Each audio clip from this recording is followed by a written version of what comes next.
तो एक तरफ सीता सोरेन तो दूसरे नवीन हेम्ब्रम और दोनों ने ही बागी रुख अख्तियार किया हुआ है। देखना है कि क्या होता है इनके साथ, पार्टी लाइन से बाहर जाने का नतीजा क्या होता है। तो भारत सरकार ने 8 नवंबर 2016 को नोटबंदी लागू किया था। इसके तहत 500 और 1000 के नोट बंद कर दिए गए थे, लेकिन इसी दौरान चांडिल प्रखंड के आसन बनी में चलने वाले होटल गोल्डन लीफ में एक आम आदमी ने 3 करोड़ रुपए लगाए। होटल गोल्डन लीफ के संचालक को यह पैसा कर्ज के रूप में दिया गया था। इस बात का खुलासा चांडिल थाना में दर्ज एक एफआईआर से हुआ है। इस एफआईआर को टेलको जमशेदपुर के रहने वाले राजू रंजन नामक शख्स ने दर्ज कराया है, जिसमें गोल्डन लीफ के मालिक दिनेश बगड़िया, गीता बगड़िया और विवेक बगड़िया पर आरोप लगाया गया कि उन्होंने राजू रंजन के 3 करोड़ रुपए वापस नहीं किए। चांडिल थाना प्रभारी की ओर से बुलाए जाने के बावजूद गोल्डन लीफ के मालिक थाना नहीं पहुंचे। अब सवाल उठता है कि इतनी बड़ी रकम राजू रंजन के पास आखिर आई तो कहां से? एक आम आदमी ने इतना कर्ज दिया कहां से? क्या ये मनी लॉन्ड्रिंग का मामला है? क्या इस मामले में ईडी को संज्ञान नहीं लेना चाहिए? तो ये बहुत बड़ी खबर अपने आप में कि जब नोटबंदी हुआ था उस दौरान 500 और 1000 के नोट दिए गए थे गोल्डन लीफ को इन्वेस्टमेंट के तौर पर, और इस मामले में अब होटल प्रबंधन की ओर से उस कर्ज देने वाले व्यक्ति को पैसे नहीं लौटाए जा रहे। लेकिन दूसरा सवाल यह भी उठता है कि उस शख्स के पास इतने पैसे आखिर आए कहां से थे। तो सरायकेला से यह खबर है बड़ी। नोटबंदी के दौरान 3 करोड़ के कर्ज की ये दास्तां है, जिसमें नोटबंदी के बाद 500 और 1000 के पुराने नोट को बतौर निवेश के इसमें निवेश किया गया था। एक निवेशक के तौर पर राजू रंजन ने किया था।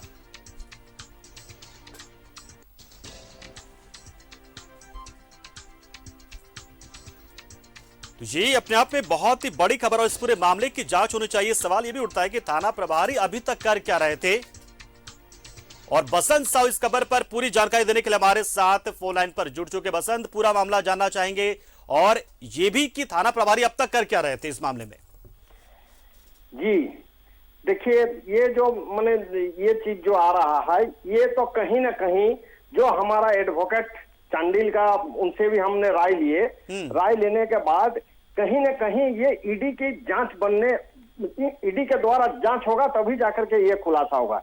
इतनी बड़ी जो रकम का लेन देन जो किया राजीव रंजन बोल करके जो आदमी है, और ये दिया है होटल मालिक का दिनेश कुमार बागड़िया, उसके बाद उसका बेटा है विवेक बागड़िया और उनका पत्नी गीता बागड़िया को।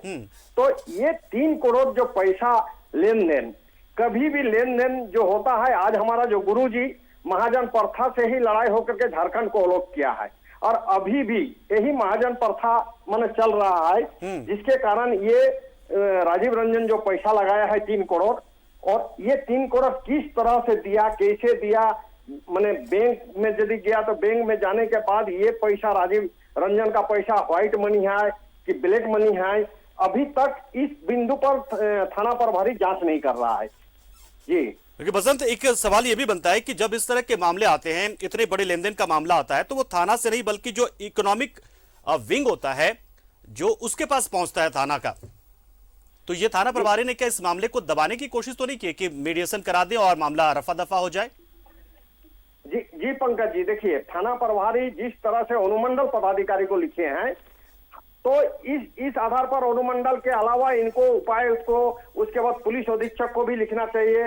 इसके अलावा हमारा जो ये है डीजीपी जो है, उनको भी लिख करके ईडी का मुख्य पदाधिकारी जो है उनको लिखना चाहिए, क्योंकि ये बहुत बड़ी रकम है।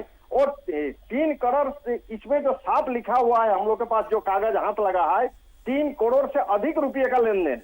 तो 3 करोड़ से अधिक रुपये का लेन देन का थाना प्रभारी कैसे निपटा देगा? बिल्कुल वही मैं कह रहा हूं कि ईओडब्ल्यू के पास जाता है ये मामला, तो ऐसे तो थाना प्रभारी कहीं ना कहीं बीच में मीडिएशन कर रहे थे कि पैसे कुछ बना लें।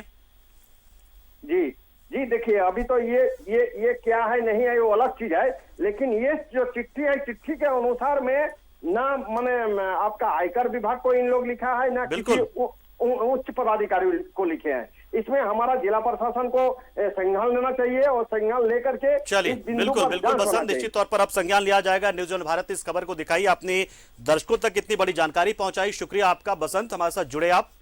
और इतनी बड़ी जानकारी दी। और कब का ये मामला जो आज तक अनसुलझा सा है और इसमें बहुत सारे सवाल अभी खड़े हो रहे हैं। कितना बड़ा निवेश कैसे हुआ, पुराने नोटों में कैसे हुआ? जो एक और पार्टनर है राजीव, वो पहले जो जिनका पास होटल है बगड़िया जी, बगड़िया को पैसा इसलिए दिए थे कि अगर पैसा रिटर्न कर देंगे ब्याज सहित तो ठीक है, अन्यथा 30% का पार्टनरशिप उनका रहा करके वो पार्टनरशिप में वो थे। किंतु ये लोग जब से होटल बनाए हैं, जैसा जो बताया जा रहा है पार्टी द्वारा, जो उनके ये है राजीव के द्वारा, कि उन्हें 3 साल से ना तो फोन किया जा रहा है, ना ही पार्टनरशिप का हिसाब दिया जा रहा है, ना ही पैसा लौटाया जा रहा है। डॉक्यूमेंट्री चीज़ें अपना अपना डॉक्यूमेंट दिखाएंगे और लोग अपना संबंधित सक्षम न्यायालय से इसका लेंगे लोग। ये 3 करोड़ से ज़्यादा रुपये का लेन देन है। ये नोटबंदी में कुछ हेरा फेरी का है, इसका जीएसटी होना चाहिए, इसको उच्च स्तरीय जांच होना चाहिए। काले धनों का लेन देन हुआ है, अगर एक पैसा एक नंबर में है तो उसका टोटल, उसका जीएसटी और रिटर्न में भी दर्ज होना चाहिए, इनकम टैक्स रिटर्न में।